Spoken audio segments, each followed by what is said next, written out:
मैं सबसे पहले आपको एक वचन जो मेरे दिल के बहुत निकट है, परमेश्वर का वचन संहिता 136:1 में कहा गया कि यहोवा का धन्यवाद करो क्योंकि वो भला है और उसकी करुणा सदा की है। हम एक ऐसे परमेश्वर का धन्यवाद करने के लिए इकट्ठा हुए हैं जिसकी करुणा जो है, उसका राज्य जो है वो सदा के लिए है। तो कुछ दिनों का, कुछ महीने का नहीं, लेकिन सदा के लिए है। साथ ही मैं आपको इस तरह के छोटे कार्यक्रमों की एक भूमिका बताना चाहता हूं। कई बार हम सोचते हैं कि बड़ा क्रूसेड हो और उसमें हजारों लाखों लोगों को बुलाया जाए, लेकिन मैं आपको बताना चाहता हूं कि इतिहास गवाह है कि छोटी छोटी आराधनाओं के ऐसे झुंडों से बड़े बड़े परमेश्वर के काम हुए, बड़े बड़े काम हुए। और वचन कहता है कि ये छोटे झुंड तू मत डर, क्योंकि यहोवा को भाया कि वो तुझे भाग दे। मैंने स्वयं परमेश्वर का वचन बर्थडे में सुना। मैं आपको आज से 35 साल पुरानी बात बता रहा हूं। उस समय इतने अच्छे प्रबंध, इतने अच्छे माइक सिस्टम नहीं हुआ करते थे, इस तरीके का मंच नहीं होता था, लाइट पंडाल नहीं होते थे।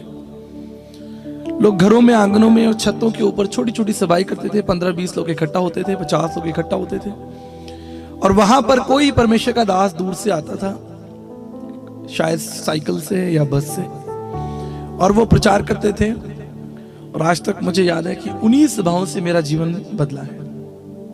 किसी एक बड़े क्रूसेड से नहीं, लेकिन छत के किसी कोने में बैठकर या गली में कहीं बैठकर मैंने सुसमाचार सुना, और आज मैं आपके सामने हूं। इसलिए मैं आपको इंकरेज करना चाहता हूं कि जब भी आपको इस तरह की छोटी सभाओं का निमंत्रण मिले, जरूर जाइए, क्योंकि निश्चित ऐसी छोटी छोटी सभाएं आप ही के लिए रखी गई है।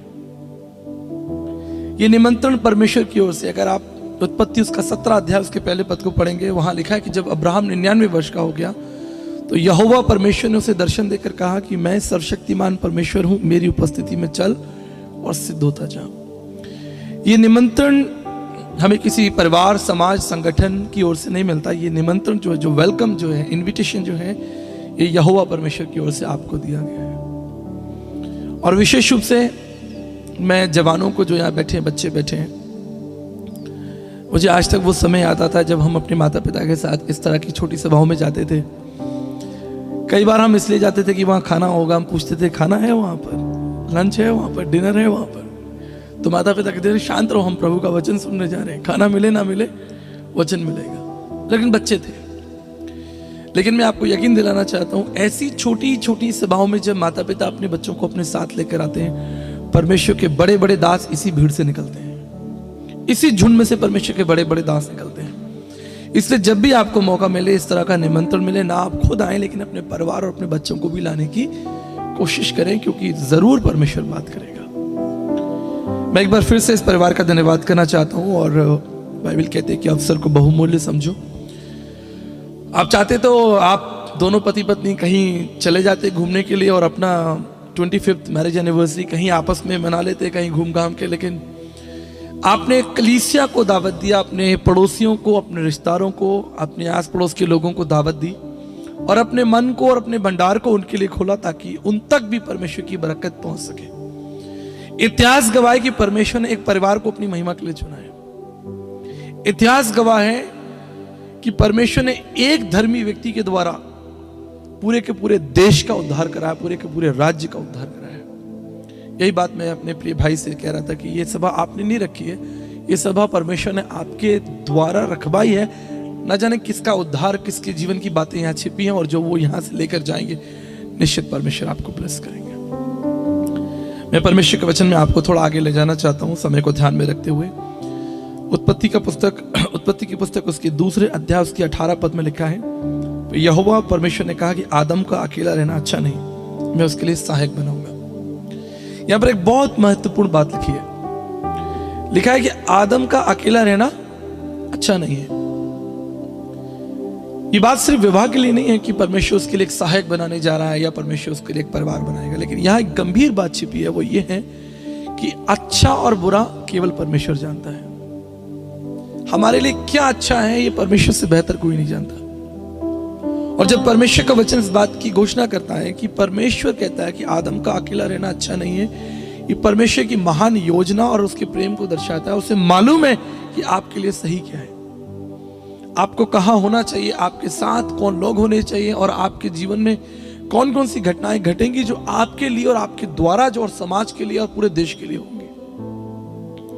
इसलिए जब आप परमेश्वर के पास आते हैं तो बड़ी विनम्रता के साथ, बड़ी सरलता के साथ इस चीज को जांचिए और परखिए कि परमेश्वर आपसे क्या बात करना चाहता है, क्योंकि वो जानता है कि आपके लिए क्या अच्छा है। मैं आपको एक सच्ची कहानी बताता हूं। कई वर्षों पहले मैं एक उबर कैब में था, गाजियाबाद से दिल्ली एयरपोर्ट जा रहा था। रात लगभग 2-2:30 बजे वो मेरी कैब थी, क्योंकि अगले दिन मेरी फ्लाइट थी यूएस के लिए मॉर्निंग में। तो जो व्यक्ति उबर लेकर आए, टैक्सी लेकर आए, वो एक बुजुर्ग व्यक्ति थे, बहुत बुजुर्ग व्यक्ति थे। और जब मैंने उन्हें देखा तो मैं हैरान हो गया, क्योंकि उन्होंने जो चश्मा लगाया रखा था, उनका एक चश्मा जो था वो टूटा हुआ था। अर्थात एक चश्मे का जो उनका आईना था वो ठीक था, दूसरा चश्मा क्रैक था। और उनके हाथ पैर भी हिल रहे थे, वो काफी कमजोर लग रहे थे और उनकी उम्र भी काफी थी। और मुझे बड़ी हैरानी हुई, क्योंकि मैं एक पासवान भी हूं, तो एक मसीही जो हृदय होता है, चिंता का या दर्शन से भरा हुआ हृदय। फिर मैंने उनसे बातचीत करना शुरू किया। मैंने कहा, आप इतनी उम्र में वाहन चला रहे हैं रात के समय में, और आपका चश्मा टूटा हुआ है और आप बहुत थके हुए और बहुत कमजोर लग रहे हैं, आपके हाथ तक हिल रहे हैं, आप चला पाएंगे? मेरा इतना बोलना हुआ और उन्होंने अपनी गाड़ी साइड में लगाई और अपना रुमाल निकाला और रोने लगे। और मैं बड़ा हैरान हो गया। मैंने कहा, माफ कीजिए अगर मैंने आपको दुख दिया, मेरी इच्छा ये नहीं थी कि मैं आपको तकलीफ दूं, लेकिन फिर भी मैं जानना चाहता हूं कि अगर आपके लिए कोई कष्ट है, आपके जीवन में कोई तकलीफ है, तो मैं आपके लिए प्रार्थना करूंगा। और फिर उन्होंने मुझे अपनी कहानी बताई, हमने यात्रा शुरू की और मार्ग में उन्होंने अपने जीवन की कहानी मुझे बताई। उनकी उम्र लगभग 82 वर्ष 82 ईयर्स थी। उन्होंने बताया उनके 3 बेटे हैं, उनकी एक बुजुर्ग पत्नी है, पत्नी बहुत बीमार है, और उनके जो बच्चे हैं उन्होंने माता पिता को त्याग दिया। और इस बुजुर्ग की हालत में, जब उनकी उम्र इतनी ज़्यादा है, उनके पास खाने कमाने के लिए कोई साधन नहीं है, कोई पर्याप्त चीज़ें नहीं है, इसलिए वो ये कैब चलाते हैं। और ये कैब भी किसी व्यक्ति की है, उनकी अपनी कैब नहीं है। और उनके पास इतना भी अधिक धन नहीं है कि अपना वो चश्मा ठीक करा पाए। गाड़ी चलने लगी, हम एयरपोर्ट के पास पहुंचे, मैंने उनके लिए दुआ की। और जब मैं आगे बढ़ने लगा, परमेश्वर का आत्मा मुझसे बात करने लगा। और फिर परमेश्वर ने मुझे परिवार के बारे में एक दर्शन दिया कि परिवार जो है वो परमेश्वर की दृष्टि में कितना महत्वपूर्ण है। और परिवार का मतलब केवल पति पत्नी नहीं, लेकिन परिवार का मतलब आपका कुटुंब है, जिसमें आपके बच्चे, आपके बूढ़े माता पिता, आपका भाई, आपकी पत्नी, अगर आपकी पत्नी है उसका भी भाई, आपका भाई है उसकी भी पत्नी, उनके भी बच्चे। इट्स ऑल अबाउट कुटुंब, पूरा परिवार है। कई बार हम परिवार की जो इकाई है वो हम सोचते हैं कि केवल पति पत्नी और 2 बच्चे, लेकिन ये परमेश्वर की रचना नहीं है। परमेश्वर ने तो एक परिवार के द्वारा पूरे के पूरे शहर को बचा लिया, पूरे के पूरे गांव को बचा लिया। यानी परिवार की जो परिधि है वो परमेश्वर की दृष्टि में बहुत बड़ी है। It's not just husband and wife and 2 children. तो मैंने उनसे पूछा कि आपके भाई बहन, आपके माता पिता या आपके और कोई सगे संबंधी, तो उन्होंने बात कही कि हम संसार के सबसे कठिन समय में जी रहे हैं और परिवार टूट रहे हैं, रिश्ते टूट रहे हैं। और कहीं ना कहीं मैं उनकी बात से सहमत हुआ कि आज कठिन समय से समाज जो है वो निकल रहा है। लेकिन इस कठिनाई में भी मैं आपको एक बात यकीन दिलाना चाहता हूं कि इस कठिनाई में भी आज भी वो भला परमेश्वर हमारे साथ है। आज भी उसकी करुणा सदा की है। आज भी वो परमेश्वर आपको दोबारा से खड़ा करने की शक्ति और हिम्मत रखता है। मेरे प्रियो, मैं आपको बताना चाहता हूं, हम एक ऐसे परमेश्वर के आराधक हैं या उसके साथ हम आगे बढ़ रहे हैं जो मनुष्यों में रुचि रखता है। वो ऐसा नहीं कि उसने बनाया और बनाकर उसने छोड़ दिया। मुझे याद है जब परमेश्वर ने मुझे बेटी दी, मेरी बेटी जिसकी उम्र इस समय 16 साल है, आर्निका बड़ी बेटी है, जो छोटी बेटी है उसकी, जब उसका जन्म हॉस्पिटल में हुआ, हम उसे हॉस्पिटल में छोड़कर नहीं आ गए कि ठीक है चलो बच्चा हो गया अब इसको हम छोड़कर अपने घर चले, हमने देख लिया बाय बाय। लेकिन हम उसे लेकर आए अपने घर, और आज भी 16 वर्षों के बाद में भी वो हमारी बेटी है और हम उसकी चिंता करते हैं। ठीक इसी तरह परमेश्वर ने आपको बनाकर छोड़ नहीं दिया, वो परमेश्वर ने आपको बनाकर वो भूला नहीं है। आज भी वो परमेश्वर आप में रुचि रखता है और आपकी चिंताएं, आपकी तकलीफ जानता है, आपकी कठिनाइयों को वो जानता है। इसलिए मैं सबसे पहले धन्यवाद करना चाहता हूं कि इस परिवार ने अपने विवाह के 25 साल पूरे किए, जो कि सच में कठिन रहा होगा, क्योंकि जीवन एक यात्रा है। हर मोड़ पर आपको एक कठिनाई का सामना करना पड़ा, लेकिन हम धन्यवाद करते हैं कि आपके जीवन की इस यात्रा में परमेश्वर ने आपको संभाला और आपने उसको धन्यवाद दिया और आप उसके साथ चले और आप यहां तक पहुंचे। और बाइबल कहती है कि मैं धर्मी को आशीष दूंगा और उसकी संतानों को भी आशीष दूंगा। उसकी आशीषें सिर्फ आपके लिए नहीं है। अगर आप धर्मी हैं, परमेश्वर का भय मानते हैं, तो याद रखिएगा, आप सिर्फ अपने लिए आशीष नहीं बटोर रहे, लेकिन आप आने वाली पीढ़ियों के लिए भी आशीष का दरवाजा खोल रहे हैं। उसका सबसे बड़ा उदाहरण है नूह की जिंदगी में। आप देखिए, परमेश्वर ने नूह से बात की, लेकिन नूह के साथ साथ उसके 3 बच्चों को भी परमेश्वर ने बचाया, उनकी बहुओं को भी बचाया। और आज पूरे विश्व के अंदर 7 बिलियन जो जाति प्रजाति है वो नूह की संतान है। लेकिन परमेश्वर ने अपनी वाचा नूह के साथ बांधी, लेकिन नूह के साथ परमेश्वर ने उसके बच्चों को, उसकी बहुओं को आशीष दी। इसलिए आज आपका जो संबंध परमेश्वर के साथ है, आपकी जो वाचा परमेश्वर के साथ है, ये सिर्फ आपके, लेकिन 1000 पीढ़ी तक उसकी वाचा, उसकी करुणा चलती रहेगी, क्योंकि वो विश्वास योग्य है। दूसरी महत्वपूर्ण बात जो मैं आपके सामने रखना चाहता हूं, देखिए, हम इस संसार में सदा के लिए नहीं है। इससे कोई फर्क नहीं पड़ता कि आप विश्वासी हैं कि गैर विश्वासी हैं, आप किसी भी जाति, समाज, भाषा, कुल क्षेत्र से आते हो, इससे कोई फर्क नहीं पड़ता। आप इस संसार में सदा के लिए नहीं है। सदा केवल परमेश्वर का राज्य है।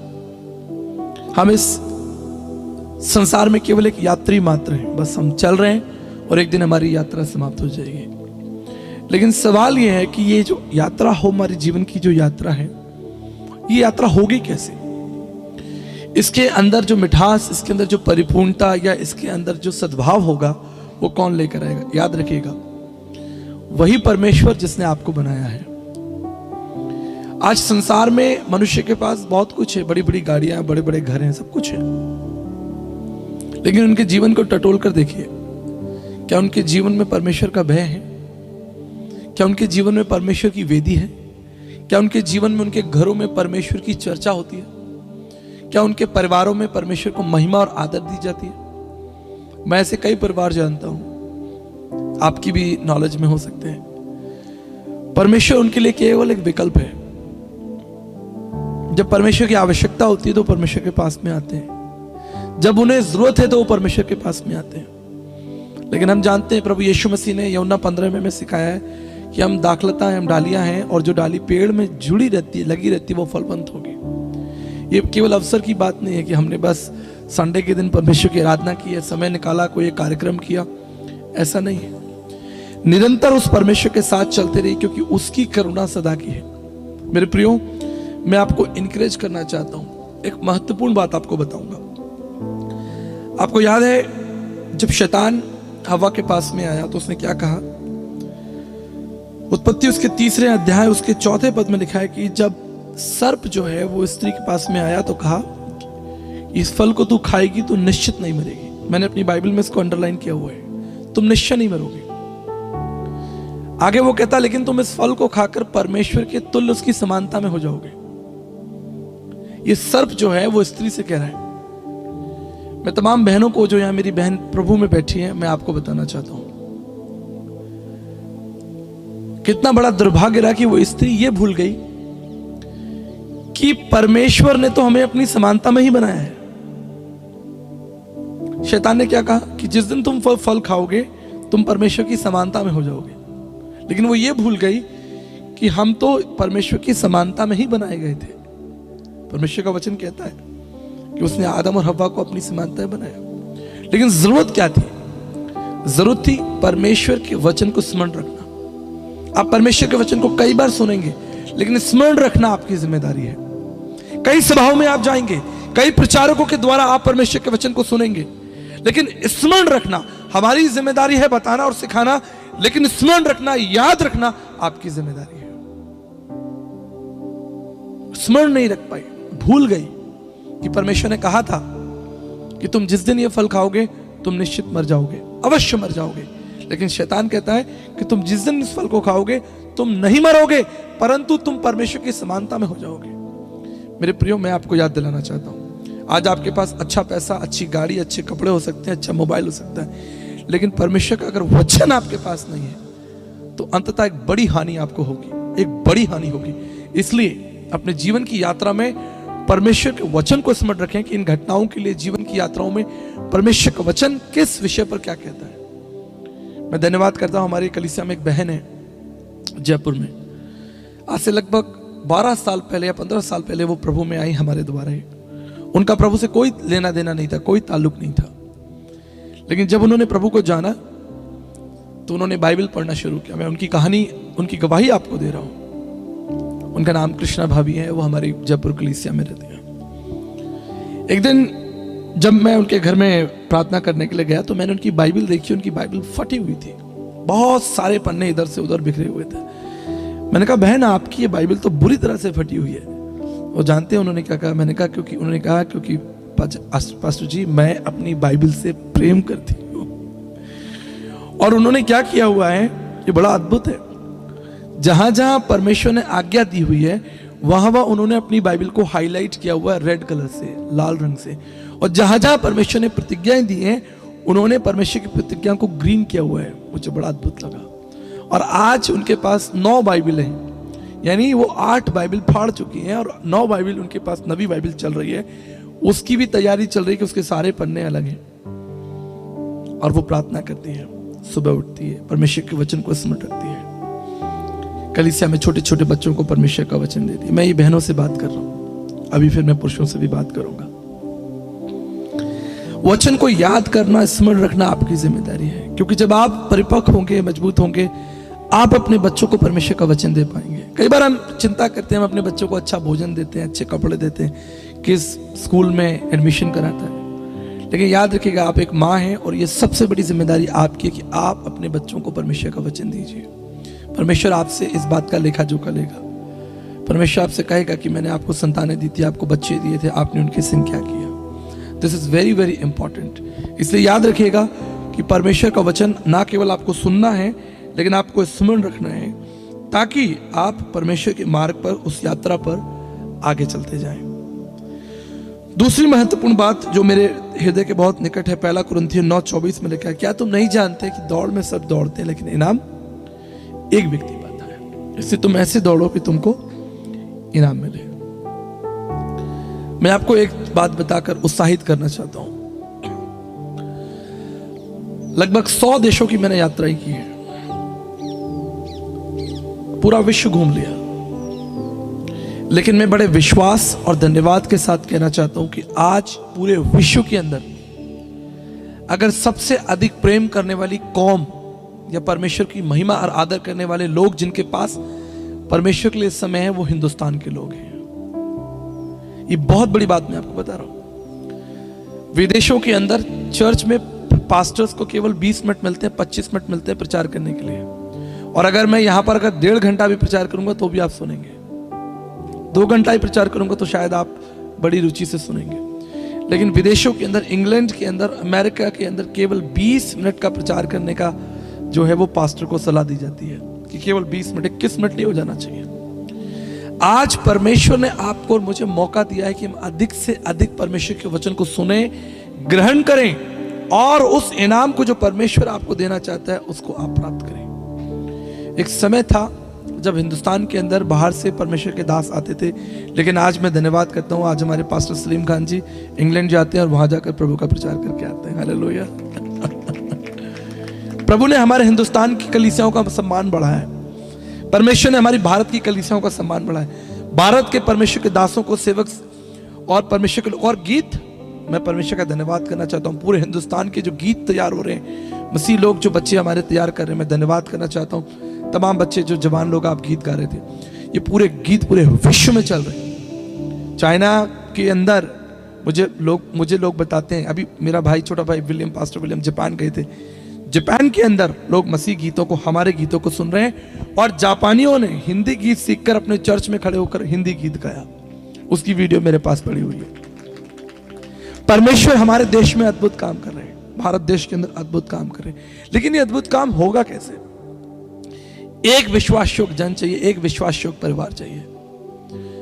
एक विश्वास योग्य व्यक्ति जब आपके शहर में, आपकी गली में आ जाता है, बड़ा काम होता है। मैं आपको बताना चाहता हूं, आज से 20 साल पहले जब मैं राजस्थान पहुंचा था, हमारे राजस्थान के अंदर स्थानीय कलीसिया नहीं थी, लोग परमेश्वर को नहीं जानते थे। मैं चौराहों पर, सड़कों पर, बाजारों में परमेश्वर का वचन बांटता था, पर्चे बांटता था, शॉपिंग मॉल के बाहर खड़े होकर बांटता था, मॉल्स के बाहर खड़े होकर फिल्म लोग देख कर निकलते थे, फिल्म देख के निकलते थे, और मैं आप उनसे कहता, आपने फिल्म देख ली कि हाँ देख ली, कैसी लगी? बहुत अच्छी लगी, ठीक है, ये पर्चा आपके लिए लेके जाइए, निश्चित परमेश्वर आपको आशीष देगा।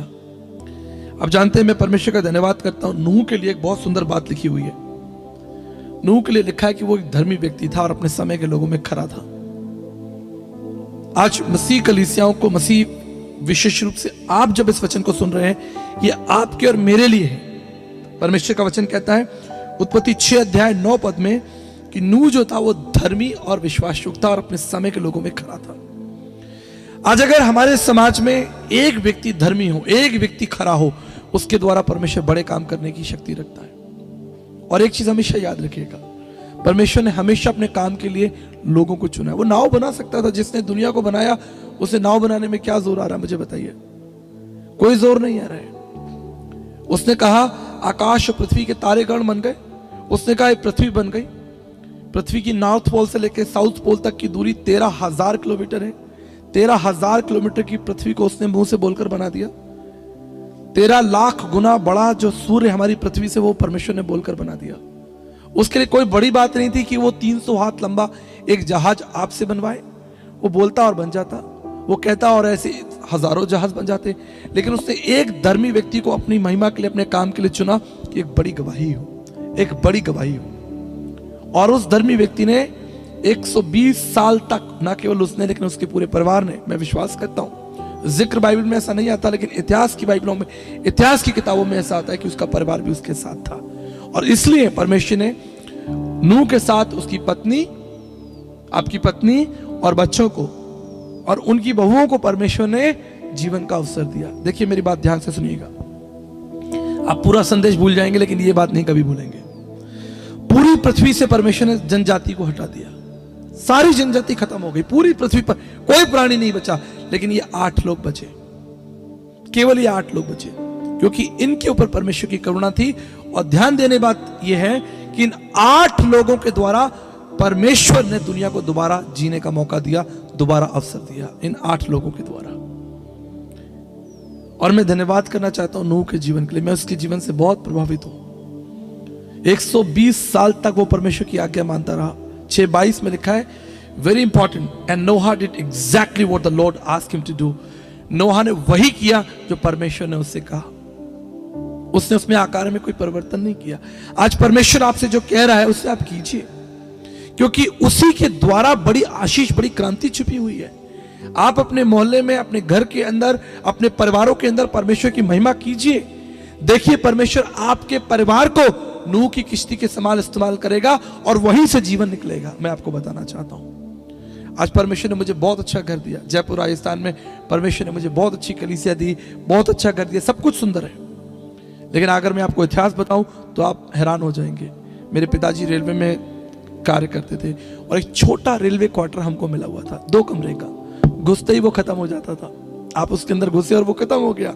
हमने कई वर्षों उस रेलवे के छोटे क्वार्टर के अंदर जीवन जिया है, कई वर्षों तक। लेकिन मैं धन्यवाद करना चाहता हूं कि उस रेलवे क्वार्टर की छोटी छोटी कोठरियों के अंदर परमेश्वर के बड़े बड़े गीत गाए गए, आराधनाएं हुई, वो दरवाजे परमेश्वर के लिए खुले रहे। हमारे शहर के अंदर ओएम टीम्स आती थी, अगर आपको याद होगा, जो पुराने विश्वासी, ओएम टीम्स की बहनें आती थी और वो पूरे शहर में घूम घूम कर पर्चा बांटती थी। वो 25 दिन हमारे शहर में रहा करती थी। लेकिन मेरी माता जी 25 दिन उनके लिए खाना बनाती थी। 25 डेज वो पूरा दिन घूमती, सड़कों पर, बाजारों में पर्चा बांटती, प्रभु के बारे में बताती, और दोपहर का खाना और रात का खाना मेरे परिवार में खाती। हम छोटे छोटे बच्चे थे, हम उन्हें देखते, ये कौन है? और मैं आपको बताना चाहता हूं, वो अच्छे परिवारों से थी। कोई डॉक्टर था, कोई नर्स थी, कोई टीचर थी। वो साधारण लोग नहीं थे, लेकिन वो अपना काम छोड़कर 25 दिन के लिए, 28 दिन के लिए अलग अलग शहरों में जाते और पर्चा बांटते। और मैं आपको बताना चाहता हूँ, वो बहनें जो साधारण थी, उनका परिश्रम कभी व्यर्थ नहीं गया। उसी शहर के अंदर से, आगरा शहर के अंदर से परमेश्वर ने बहुत से सेवकों को खड़ा किया और उसका एक प्रतिफल मैं भी हूं। आपका प्रतिफल, जो कुछ आप प्रभु के लिए करेंगे वो कभी नष्ट नहीं होगा। मैं अपने प्रिय भाई को बता रहा था कि अगर आपकी तनख्वाह 50,000 है, 1 लाख है, इससे परमेश्वर को कोई फायदा नहीं। आप 50,000 की तनख्वाह घर लेकर आएंगे, आप उसे किराया देंगे, बिजली पानी देंगे, बच्चों की स्कूल की फीस देंगे, ट्यूशन कराएंगे, आप गाड़ी खरीदेंगे, इससे परमेश्वर को क्या लाभ? सोच के देखिए, आपकी योजनाओं से परमेश्वर को क्या लाभ? What actually you did for the God? आपने परमेश्वर की महिमा के लिए क्या किया? लेकिन जो कुछ परिश्रम आप परमेश्वर की महिमा के लिए करेंगे वो सदा के लिए आपके लिए बना रहेगा, और यही आपका सबसे बड़ा इनाम है। परमेश्वर ने आपको मशहूर होने के लिए नहीं बुलाया, एक दिन सारा जग आपको जाने। आपको मालूम है, कई ऐसे सेवक हुए, मैं धन्यवाद करता हूं हाथ उठाकर परमेश्वर का, कि आज यूट्यूब है, टेलीविजन है। मैंने 9 साल टेलीविजन पर प्रचार किया, पूरे हिंदुस्तान ने देखा, ना केवल भारत में लेकिन विश्व के कई बड़े टेलीविजन पर रहा। लेकिन मैं उन सेवकों का धन्यवाद करता हूं जिन्हें कभी टेलीविजन पर आने का मौका नहीं मिला, जिनके पास अच्छे साधन, अच्छे वाहन नहीं थे, संसार उन्हें जानता नहीं, शायद उनकी फोटो किसी अखबार में भी नहीं छपी होगी, कोई उन्हें नहीं जानता होगा, उनकी कब्रें आज भी हैं, लेकिन मसीह में उनका परिश्रम व्यर्थ नहीं होगा। मसीह में उनका परिश्रम व्यर्थ नहीं होगा। मैं विश्वास करता हूं, धन्यवाद करता हूं कि जो कुछ उन्होंने बोया, दुख उठाया। कई वर्षों पहले मैं गुजरात गया और गुजरात में एक बहुत पुराने घर में मुझे रुकने का मौका मिला, लगभग 150 साल पुराना घर। हम रात के समय 11 बजे जब उस घर में गए, बड़ी हवेली थी वो। सुबह के समय मैं वहां बैठकर चाय पी रहा था और मैंने पास में देखा कि वहां 2 कब्र बनी हुई थी। जब मैं वहां पर गया तो मैंने किसी से पूछा कि ये कब्र किसकी है, तो उन्होंने बताया कि आज से 150 साल पहले इस स्थान पर कोई परमेश्वर के दास और दासी अमेरिका से आए थे और वो इस गुजरात के इन जंगलों में रहकर परमेश्वर की सेवा कर रहे थे, और उन्हें हैजा हो गया। और 150 साल पहले कोई दवाइयाँ या कोई उपचार इतना उपलब्ध नहीं था, और पहले हस्बैंड की डेथ हो गई, और उसके बाद उस स्त्री के लिए अवसर था कि वो वापस अपने देश चली जाए। लेकिन उसने कहा नहीं, जो कार्य, जो दर्शन मेरे पति को परमेश्वर ने दिया था, मैं उस दर्शन को पूरा करूंगी। और उसने उसके बाद 15 साल तक उस गांव में रहकर सुसमाचार की सेवा की, गरीबों की सेवा की, मेडिकल मिशनरी वो थी। उसके बाद जब उसकी डेथ हो गई, उसकी कब्र भी वहां पर बनाई गई। मैं उनकी कब्र पर बैठकर घुटने टिकाकर मैंने प्रार्थना किया, दूर देश से एक परदेशी इस शहर में, हमारे देश में आए और प्रभु की सेवा करके चले गए। एक बड़ा प्रतिफल स्वर्ग में उन्हें मिलेगा। मैं ये बातें आपको इसलिए बता रहा हूं, आज आपको और मुझे परमेश्वर ने एक मौका दिया है कि हम उस परमेश्वर के लिए कुछ करें, हम उस परमेश्वर के लिए अपना एक कदम रखें, हम उस परमेश्वर के लिए कुछ प्रिय करें। मैं इस परमेश्वर का धन्यवाद करता हूं। आपको लगता होगा कि एक बस अच्छी सी हम पार्टी रखेंगे, प्रोग्राम रखेंगे, लेकिन परमेश्वर ने तो आपसे बड़ा काम करा लिया, शायद आपने इसकी कल्पना भी नहीं की होगी। लेकिन परमेश्वर आपके द्वारा एक बड़ा काम कर रहे हैं। ये आवाज जहां तक जा रही है, जितने लोग सुन रहे हैं, परमेश्वर उनसे बात कर रहे हैं। God is speaking to you. मैं आपको बताना चाहता हूं, एक बार मैं एक बहुत छोटी सभा में था जिसमें केवल 9 लोग बैठे थे और परमेश्वर के एक दास प्रचार कर रहे थे। मुझे आज तक वो दिन याद है। और मैंने परमेश्वर के दास से एक सवाल पूछा। मैंने उनसे पूछा कि क्या वास्तव में प्रभु यीशु मसीह जिंदा हुए? उस समय मेरी उम्र केवल 7 साल थी। मुझे आज तक वो शाम याद है। और उन्होंने अपना सरमन खत्म किया, और सरमन खत्म करने के बाद उन्होंने मुझसे कहा कि तुम मेरे साथ डिनर करोगे? अब डिनर कौन नहीं करना चाहेगा? मैंने कहा जरूर, मैं आपके संग डिनर करूंगा। और मुझे वो अपनी टेबल के पास ले गए। उन्होंने मुझे अपने साथ बैठाया और कहा, सुनो, आज आपने जो सवाल पूछा है, एक दिन इसी सवाल के द्वारा परमेश्वर आपसे बड़ी महिमा लेगा। और उन्होंने मेरे साथ अगले 2 घंटे बातचीत की। मैं अपने घर आया, सोचता रहा प्रभु यीशु मसीह के पुनरुत्थान के बारे में, कि इतिहास में, मानव जाति के इतिहास में एक व्यक्ति जिंदा हुआ, मरकर जिंदा हुआ, उसका नाम यीशु मसीह है। मेरे प्रियो, मैं आपको ये बात इसलिए बता रहा हूं, आज मैं एक कंप्यूटर साइंस इंजीनियर हूं। मैंने एस्ट्रोफिजिक्स, कॉस्मोलॉजी स्टडी किया हुआ है। मैं विज्ञान का स्टूडेंट रहा, आगरा यूनिवर्सिटी का टॉपर रहा। लेकिन आज मैं इस मंच पर बैठा हूं और आपके सामने बैठकर बात कर रहा हूं कि मेरे जीवन का सबसे बड़ा प्रश्न ही यही था कि क्या कोई व्यक्ति मृत्यु में से जी उठ सकता है? और मैंने अपना जीवन यीशु मसीह को दे दिया, अध्ययन किया, बाइबल कॉलेज गया, कैंपस क्रिस्टियन फॉर क्राइस्ट, बड़ी संस्था में मैं डायरेक्टर रहा। दुनिया की 100 देशों में यात्रा की। सिर्फ एक प्रश्न कि क्या यीशु मसीह जिंदा है, इस प्रश्न के साथ मैंने अपनी यात्रा को शुरू किया। हो सकता है कि आज यहाँ जवान बच्चे बैठे हो, छोटा सा ये पंडाल लगा है, छोटी सी एक सभा है। सभा का मूल स्तंभ क्या है? Marriage anniversary.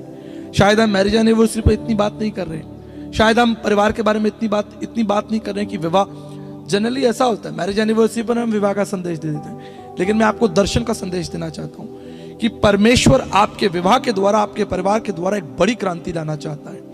परमेश्वर सिर्फ ये नहीं चाहता कि आप बड़े आराम से एक घर में रहें जहां अच्छा एसी लगा हो, अच्छे सोफे हो, बढ़िया बेड हो और आप परमेश्वर का धन्यवाद करें, लेकिन मैं आपको बताना चाहता हूं कि परमेश्वर आपके द्वारा एक बड़ा काम करना चाहता है। इसी भीड़ में से आपको नहीं मालूम कि परमेश्वर इस बच्चे को चुन ले। मुझे याद है पिछले दिनों में राजस्थान के सीकर में एक बड़ी सभा कर रहा था और एक बच्ची वहां पर खड़ी हुई थी, प्रार्थना चल रही थी, सभी लोगों की गर्दनें झुकी हुई थी, सभी लोग नीचे देख रहे थे, लेकिन उस पूरी भीड़ के अंदर जब मैं प्रार्थना कर रहा था, केवल एक बच्ची थी जिसके दोनों हाथ स्वर्ग की तरफ थे। और परमेश्वर ने मुझसे कहा कि मैंने इस बच्ची को अपनी महिमा के लिए चुना है। मैंने तुरंत उस लड़की को मंच पर बुलाया, मैंने कहा इस बच्ची को आगे भेजो। मैंने कहा परमेश्वर आपके द्वारा एक बड़ा काम लेगा। आप बर्तन मांजने के लिए नहीं हो, आप झाड़ू पोछा करने के लिए नहीं हो, आप परमेश्वर की बड़ी बुलाहट के लिए हो। उसी मंच पर मैंने उसका अभिषेक किया, उसके लिए प्रार्थना की, उसके माँ बाप घुटने पर आए। मेरे प्रियो, मैं बताना चाहता हूँ, वो भी एक मैरिज एनिवर्सरी थी। एक बुजुर्ग कपल जिन्होंने अपनी शादी के 60 साल पूरे किए थे, मुझे वहां पर निमंत्रण दिया गया था।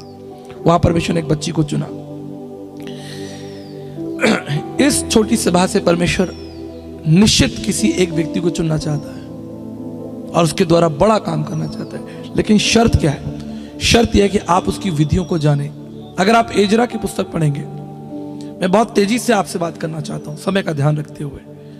अगर आप एजरा की पुस्तक पढ़ेंगे, उसकी जो भूमिका है, उसके ऊपर जो हेडलाइन लिखी होती है, वहां एक बात लिखी है। मैं पिछले 24 साल से बाइबल पढ़ रहा हूं और पढ़ा रहा हूं, कई बार मैंने वो एजरा की पुस्तक पढ़ी है, लेकिन उस दिन मैं रेलवे स्टेशन, सॉरी माफ कीजिएगा, एयरपोर्ट पर बैठा हुआ था और चाय पी रहा था और एजरा की पुस्तक खुली हुई थी और वहां लिखा हुआ है कि एजरा परमेश्वर की व्यवस्था का कुशल ज्ञाता था।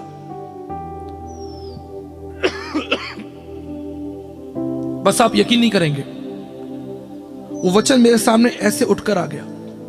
बस एक लाइन थी, एजरा परमेश्वर की व्यवस्था का कुशल ज्ञाता था।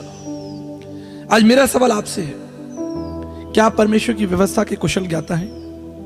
क्या आपको मालूम है कि परमेश्वर आपके लिए और आपके द्वारा क्या कार्य करना चाहते हैं? बहुत से लोग सोचते हैं, कहते हैं कि पास्टर जी हम प्रार्थना कर रहे हैं कि परमेश्वर मेरे द्वारा बड़ा काम करे। अगर आप परमेश्वर के वचन के ज्ञाता होंगे, उसकी विधियों को समझेंगे, परमेश्वर निश्चित आपके द्वारा बड़ा काम करेगा। आपको किसी भी व्यक्ति से सलाह लेने की जरूरत नहीं पड़ेगी, किसी व्यक्ति के पास जाने की जरूरत नहीं पड़ेगी, स्वयं परमेश्वर आपकी नियुक्ति करेगा। परमेश्वर आपको भीड़ में से निकालेगा और बड़ी महिमा के लिए इस्तेमाल करेगा। परमेश्वर ने आपको इसलिए नहीं बुलाया कि आप खाएं पिएं और मर जाएं एक दिन और आपकी कब्र हो और लोग कहें कि ये व्यक्ति एक बहुत भला व्यक्ति था। ये परमेश्वर की योजना नहीं है। परमेश्वर की योजना है कि आपके जीवन के द्वारा, आपके परिवार के द्वारा परमेश्वर एक बड़ी क्रांति को लेकर आए, बड़ी क्रांति को लेकर आए। उसने अब्राहम के द्वारा, उसके परिवार के द्वारा एक बड़ी क्रांति को खड़ा किया। हम जानते हैं यह आसान नहीं था, आसान नहीं था, लेकिन अब्राहम परमेश्वर पर विश्वास करता था। पहली बार आराधना जो शब्द है, वर्शिप जो शब्द है, वो कब आया? जब अब्राहम अपने बेटे को कुर्बानी देने के लिए ले गया। उसने अपने सेवकों से कहा तुम यहीं खड़े रहो, मैं और मेरा बेटा जाकर परमेश्वर को दंडवत करके वापस आते हैं। That is his faith. उसे मालूम था कि मेरा बेटा जो परमेश्वर ने मुझे दिया है, इसे कुछ नहीं होगा, क्योंकि वो परमेश्वर की व्यवस्था का ज्ञाता था। आज मसीह समाज को जो सबसे महत्वपूर्ण विषय है, आपको बाइबल पढ़कर परमेश्वर के वचन के ज्ञाता होना है। इसलिए पौलुस कहता है तुम अभी तक दूध पी रहे हो, तुम्हें तो अन्न खाने वाला हो जाना चाहिए था। मैं जवानों से बात कर रहा हूं, छोटे बच्चों से बात कर रहा हूं। मैं आपसे पूछना चाहता हूं, यीशु मसीह की सेवा कब शुरू हुई? आप कहेंगे 30 साल? नहीं, जब वो 12 साल का था। जब वो 12 साल का था, वो अपने पिता के कार्य पर लगा हुआ था। वो तो मंदिर के अंदर गया और वहां उपदेशकों से बात कर रहा था। यहोवा परमेश्वर की व्यवस्था, परमेश्वर के राज्य के बारे में बात कर रहा था। 12 साल का बच्चा, just 12 year old, a boy is talking about the kingdom of God. परमेश्वर के राज्य की भेद की बातों को बता रहा है। ये कितना अद्भुत है। मैं आपसे बात कर रहा हूं, जवानों से बात कर रहा हूं, बच्चों से बात कर रहा हूं। मेरे प्रियो, आपको परमेश्वर ने एक बड़ी सेवा के लिए नियुक्त किया है, एक बड़े काम के लिए नियुक्त किया है। आपके परिवार को परमेश्वर ने संसार के परिवारों से निकालकर एक बड़ी सेवा के लिए नियुक्त किया। लेकिन आपको करना क्या है? आपको परमेश्वर की व्यवस्था का ज्ञाता होना है। नehemiah के समान आपको दर्शन पकड़ना है। पौलुस के समान आपको सब बातों पर धैर्य रखकर उसकी आराधना करनी है। मैं आपको एक बात बताना चाहता हूं, विवाह आसान नहीं है, यह सबसे कठिन विषय है, लेकिन यह सरल हो सकता है अगर परमेश्वर आपके साथ हो। प्रभु ने कहा कि पहले तुम यरूशलेम में गवाही दो, यानी आपके परिवार में। लेकिन एक बात हमें याद रखनी होगी जब हम परिवार के बारे में बात कर रहे हैं। एक महत्वपूर्ण प्रश्न मैं आपके सामने रखना चाहता हूं। अय्यूब उसके 2 अध्याय 9 पद में लिखा है कि अय्यूब की पत्नी ने अय्यूब से एक प्रश्न पूछा। क्या प्रश्न था? क्या तू अब भी खराई पर चलेगा? परमेश्वर की निंदा कर और चाहे तो मर जा। यह सवाल अगर संसार पूछता अय्यूब से तो शायद इतनी तकलीफ नहीं होती। अगर यह सवाल संसार के लोग अय्यूब से पूछते तो इतनी तकलीफ नहीं होती। लेकिन यह सवाल उसकी पत्नी ने पूछा, क्या तू अब भी खराई पर बना रहेगा? जितनी बहनें जरा ध्यान से सुन लीजिए। जब परमेश्वर ने संसार को बनाया तो परमेश्वर ने संसार को आदम को ध्यान में रखते हुए बनाया। आदम को ध्यान में रखते हुए बनाया। परमेश्वर ने आदम को अपनी सेवा के लिए, अपनी महिमा के लिए बुलाया है। और ये बात मैं परमेश्वर की बेटियों से कर रहा हूं, क्योंकि साधारण लोग इन सिद्धांतों को कभी नहीं समझेंगे। सड़क पे चलता हुआ आदमी इस बात को नहीं समझेगा। आज फेमिनिज्म है, फेमिनिज्म समझते हैं, अधिकार की लड़ाई है। हम महिलाएं भी पुरुषों के साथ बराबर कंधे से कंधा मिलाकर हैं। हम इस बात का स्वागत करते हैं, इस विषय का स्वागत करते हैं, लेकिन फिर भी सावधान हो जाइए। बाइबल कहती है कि परमेश्वर ने आदम को परिवार का मुखिया ठहराया। स्त्री परिवार की मुखिया नहीं है। ये मैं उन लोगों से बात कर रहा हूं जो लोग बाइबल पढ़ते हैं, परमेश्वर को जानते हैं, उस परमेश्वर को जिसने संसार को बनाया है। इसलिए आपके लिए जरूरी है कि आप सदैव अपने पति का आदर करें, और ना केवल पति का आदर करें लेकिन उसके परिवार का आदर करें। जो माता पिता, आज परिवार क्यों टूट रहे हैं? अगर आप सोचें, जरा बैठकर सोचें। एक स्त्री अपने पति से पूछती है, कहती है कि क्या तू अब भी खराई पर बना रहेगा? पुरुष इस प्रश्न को बर्दाश्त नहीं कर सकता। अगर ये प्रश्न पत्नी की ओर से हो, उसके लिए बहुत, सड़क पर चलता हुआ आदमी कहे क्या तू अब भी खराई पे बना रहेगा? अरे छोड़ परमेश्वर को, क्या दिया तुझे परमेश्वर ने? लेकिन यही सवाल अगर स्त्री पुरुष से पूछ ले, बहुत अनर्थ हो जाएगा। मैं आपको बताना चाहता हूं, जितने भी दुख अय्यूब ने झेले होंगे, उसका खेत खलियान नष्ट हो गया, उसका धन नष्ट हो गया, उसके नौकर चाकर, उसके पशु, उसके बच्चे, अथाह दर्द उसने सहा, अथाह दर्द। उसका अपना शरीर जो है वो कितना डैमेज हो गया, उसके शरीर के ऊपर कितने घाव हो गए, कितनी तकलीफ और वेदना उसको थी। लेकिन मैं आपको यकीन से कह सकता हूं, सारी तकलीफें एक तरफ और ये सवाल एक तरफ, जब उसकी पत्नी ने कहा होगा क्या तू अब भी खराई पे बना रहेगा, उस समय अय्यूब को कितना दर्द हुआ होगा। इसे जितनी भी मेरी बहनें बैठी हैं, याद रखिएगा, एक मसीह पुरुष के ऊपर एक बड़ी जिम्मेदारी है। चाहे वो एक सेवक है, चाहे वो किसी छोटी रूप में परमेश्वर की सेवा करता है, परमेश्वर ने आपको एक सहायक ठहराया है। और परमेश्वर ने आपको वो शक्ति दी है जिसके द्वारा आप परिवार की शांति को बनाए रख सकते हैं। आप चाहें तो परिवार को तोड़ सकते हैं, आप चाहें तो परिवार को नष्ट कर सकते हैं। लेकिन अगर आप परमेश्वर के विषय का ज्ञान रखेंगे, if you have the knowledge of the word of God, आप जानेंगे कि परमेश्वर ने आपका पद और आपकी योजनाएं क्या रखी और आपके द्वारा परमेश्वर क्या काम करना चाहता है। ठीक इसी तरह पुरुषों के लिए भी जरूरी है कि वो अपनी पत्नी का आदर करें और उसकी चिंता करें और उसकी सब जरूरतें, जो भी उसकी जरूरतें हैं, उसको पूरा करें, उससे प्रेम करें, उसे कोमल पात्र जाने। और सबसे बड़ा आदर अगर आप अपनी पत्नी को दे सकते हैं, याद रखिएगा, घर के अंदर नहीं, जब आप समाज में उसे साथ लेकर चलते हैं, that is the biggest honour for a woman. एक महिला के लिए सबसे बड़ा आदर है कि उसका पति समाज के सामने अपनी पत्नी का आदर करे, उसे स्वीकार करे, माने, अपने साथ बैठाए और सब यात्राओं में और जीवन की सब बातों में उसे साथ लेकर चले। ये एक स्त्री के लिए सबसे बड़ा आदर की बात है। इस समाज के सामने, परिवार के सामने उसका आदर किया जाए। इसलिए पुरुषों को ये सलाह है कि आप अपनी पत्नी के साथ जब यात्रा करते हैं या कहीं जाते हैं, सदैव उनके साथ रहें, उनके साथ एक जीवन की अच्छी यात्रा। ऐसा नहीं कि आप उन्हें छोड़कर आ गए, बस घूम रहे हैं, अपने जीवन में इधर उधर भटक रहे हैं, जो काम आपको करना है आप फोन नहीं उठा रहे हैं, बात नहीं कर रहे हैं, सभा के अंदर आप उन्हें कहीं लेके नहीं जा रहे, उनका कोई मान सम्मान नहीं है। ऐसा नहीं हो सकता। परमेश्वर ने आपको आज्ञा दी है कि आप उसे कोमल पात्र जाने, उससे प्रेम करें और उसका आदर करें। और उसका आप आदर ऐसे ही कर सकते हैं। सबसे बेस्ट है कि आप अपनी पत्नी को समाज के अंदर हक दिलाएं, समाज के सामने कहें, उस चीज को माने कि मेरी पत्नी है और 18 साल 20 साल 25 साल से मैं इसके साथ हूं। That is the biggest honour for a woman. और उसके बाद बच्चे, परिवार। मैं देख सकता हूं यहां पर छोटे छोटे बच्चे हैं। मैं आपको एक बात बताना चाहता हूं, मैं हमेशा अपने माता पिता के प्रति आज्ञाकारी और वफादार रहा। मैंने अपने जीवन में कोई ऐसा काम नहीं किया जिसमें मैंने अपने माता पिता की राय ना ली हो। मैंने हमेशा अपनी जिंदगी के सारे निर्णय अपने माता पिता के साथ बैठकर, हो सकता है कि कई बातों में वो मुझसे अधिक पढ़े लिखे ना हो या मुझसे ज्यादा उनका अनुभव ना हो। मेरे पिताजी तो एक रेलवे की जॉब करते थे, आज तक दुनिया में कहीं बाहर नहीं निकले, किसी देश की यात्रा नहीं की, लेकिन आज भी मैं अपने पिता के साथ बैठकर अपने जीवन की सब बातों को साझा करता हूं। और यही चीज मैं बच्चों को समझाना चाहता हूं कि आपके जीवन में बहुत ऐसे मोड़ आएंगे। मैं खास तौर पर बेटियों से बात करना चाहता हूं। पिछले दिनों में एक शहर में था, एक पासवान थे। जब मैं उनसे मिला, उन्होंने कहा कि पास्टर जी मैं आपको अपनी एक गवाही देना चाहता हूं। मैंने कहा बताइए। उन्होंने एक गवाही दी जिससे मेरा हृदय बहुत टूट गया। मैंने परमेश्वर से कहा, प्रभु इस गवाही ने मुझे अंदर तक झंझोड़ कर रख दिया। आप जानते हैं उन्होंने मुझे क्या बताया? उनकी बेटी थी जिसकी उम्र 19 साल थी, वो कॉलेज जाती थी और पढ़ाई में बहुत होशियार थी। She was a brilliant student, उसके अच्छे नंबर आते, वो आराधना करती, वर्शिप करती, चर्च के अंदर वर्शिप करती, लेकिन एक दिन अचानक उसने सुसाइड कर लिया।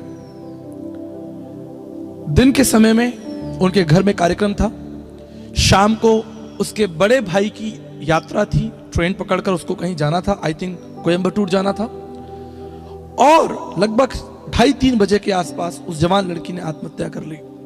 मैंने जब पासवान जी से पूछा कि ऐसा क्यों हुआ, तो उन्होंने एक बात बताई। उन्होंने कहा कि कोई लड़का था जो उसे परेशान करता था, उसको बहुत परेशान करता था, और वो उस परेशानी से बाहर नहीं निकल पाई, और अंततः उसने अपने जीवन का अंत कर लिया। माँ बाप को नहीं बताया, और वो कहते रहे कि काश एक बार वो हमें बता देती, एक बार वो हमसे बात करती, तो शायद हम उसके साथ होते और आज उसके पास वो जीवन होता। मेरे प्रियो, मैं आपको प्रैक्टिकल बात बताना चाहता हूँ, वचन के साथ साथ जीवन के अनुभव आपके सामने बांटना चाहता हूँ। जितने भी बच्चे मेरी आवाज सुन रहे हैं, अपने जीवन की कोई भी संघर्ष की बात हो, कोई भी चुनौती हो, अपने माता पिता से कभी मत छिपाना, कभी मत छिपाना। चाहे ये कोई अनर्थ ही क्यों ना हो, कोई समस्या क्यों ना हो, आपके साथ कुछ भी ऐसा घट रहा हो जिससे आप झेल नहीं सकते, लेकिन अपने पिता के पास जाना, अपने पिता के पास जाना, अपनी माँ के साथ बैठना, बातचीत करना, प्रार्थना करना, निश्चित परमेश्वर आपको इस सब समस्याओं से बाहर निकालेगा। परमेश्वर आपको आशीष देगा। आपका जीवन अनमोल है। मेरे प्रियो, परिवार एक अच्छा खाने पीने से, अच्छा पहनने ओढ़ने से नहीं बनता। परिवार परमेश्वर के मूल्य और आदर्शों से बनता है। परिवार बनता है जब आपके घर के अंदर परमेश्वर को महिमा मिले। जिस घर के अंदर स्त्री सुबह उठकर प्रार्थना नहीं करती, वो घर कभी आशीषित नहीं हो सकता। उस घर की कोई नींव, मजबूत नींव नहीं हो सकती। जब तक बहनें घुटनों पर बैठकर प्रार्थना ना करें अपने पति के लिए, अपने पास, अगर आपके पास पति पास्टर हैं, लीडर हैं, आराधक हैं, या आपकी जिम्मेदारी है कि आप अपने पति के लिए घुटनों पर बैठकर प्रार्थना करें, क्योंकि एक बड़े युद्ध के लिए वो गए हुए, एक बड़े काम के लिए परमेश्वर ने आपको निकाला है।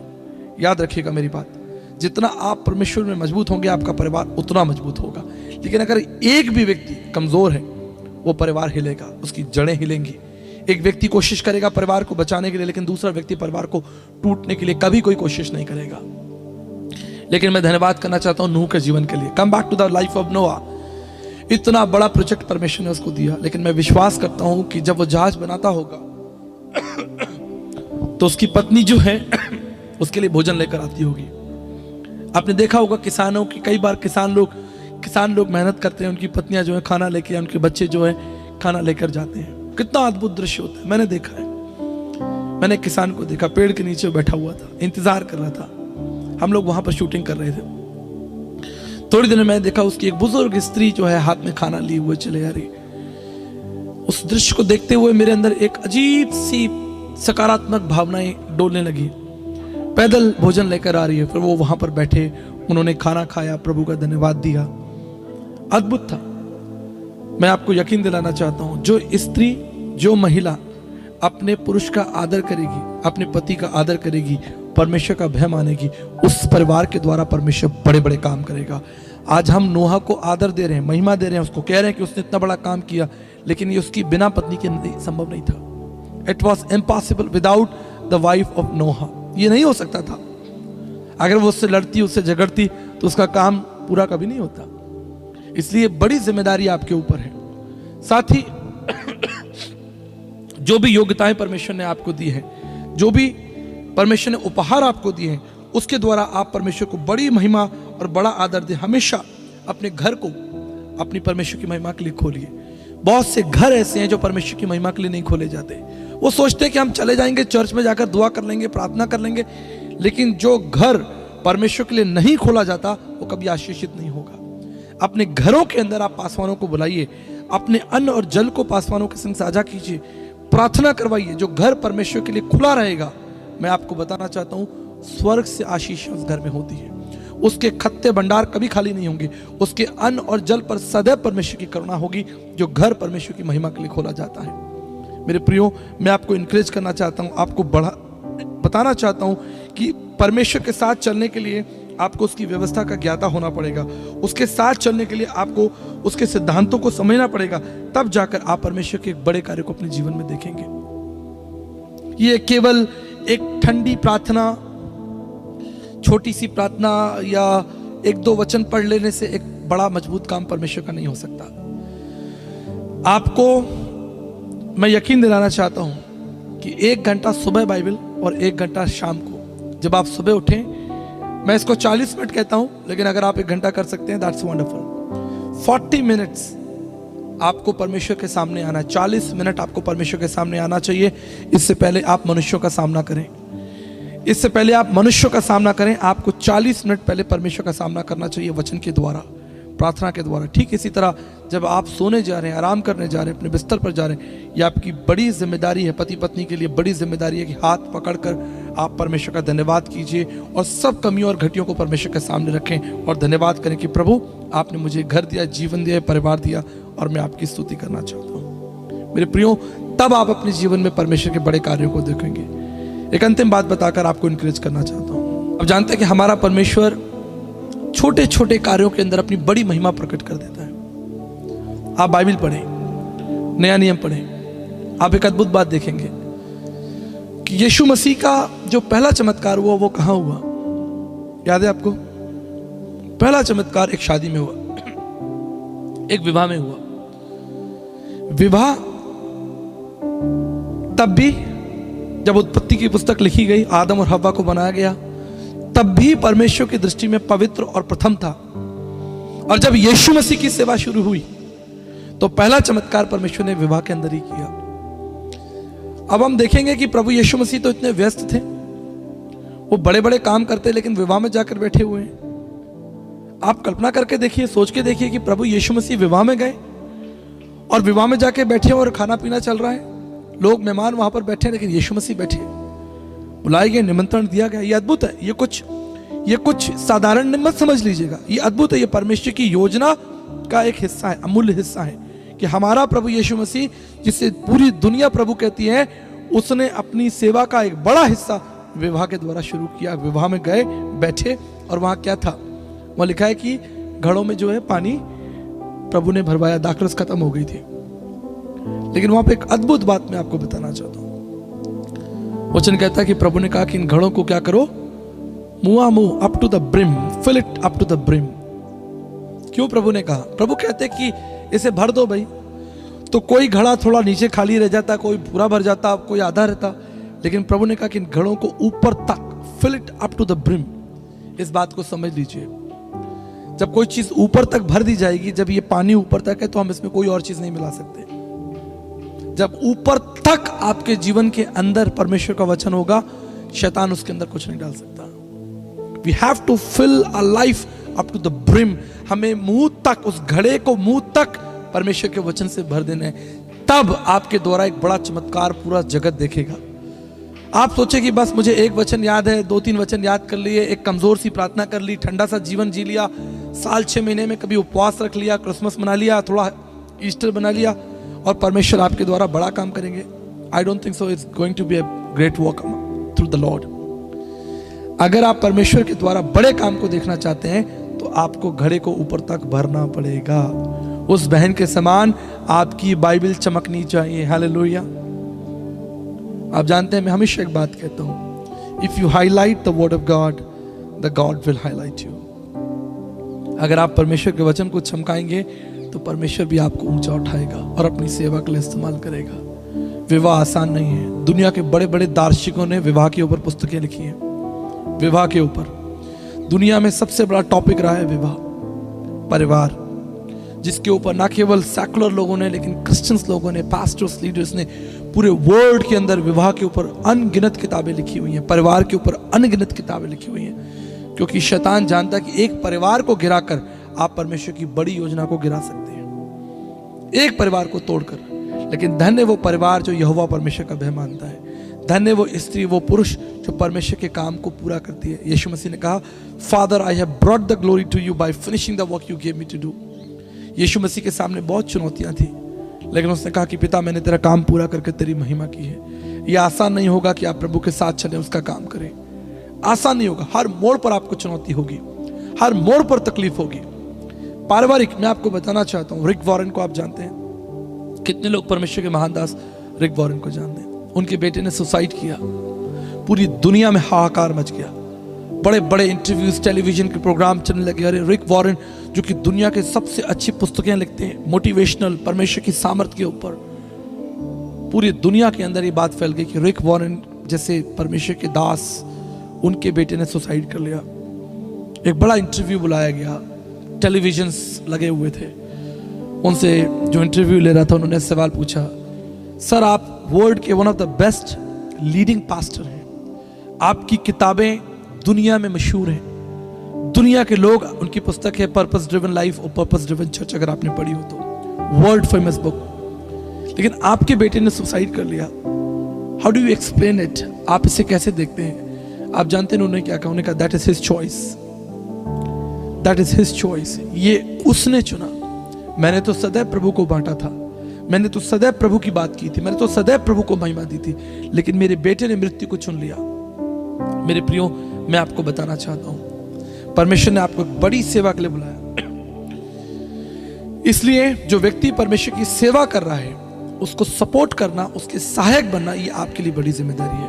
अगर आपकी पत्नी वर्शिप लीडर है, मैं आपको यकीन दिलाना चाहता हूं, if your wife is a worship leader, आपकी बेटी अगर वर्शिप लीडर है, उसकी विशेष प्रोटेक्शन होनी चाहिए, उसकी विशेष, आप समझ रहे हैं मेरी बात, ध्यान रखा जाना चाहिए। वो कोई साधारण बच्चा नहीं है।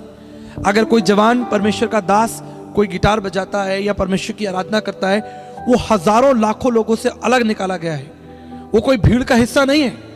उसकी विशेष, उसके लिए प्रार्थना होनी चाहिए, उसका विशेष ध्यान रखा जाना चाहिए। अगर आपका पति एक पास्टर है, ये आपकी जिम्मेदारी है। मैं बेटियों को कह रहा हूं, सिर्फ पत्नियों को नहीं कह रहा हूं, मैं बेटियों को कह रहा हूं। अगर आपके पिताजी पास्टर हैं, यह आपकी विशेष जिम्मेदारी है कि आप उनका ध्यान रखें।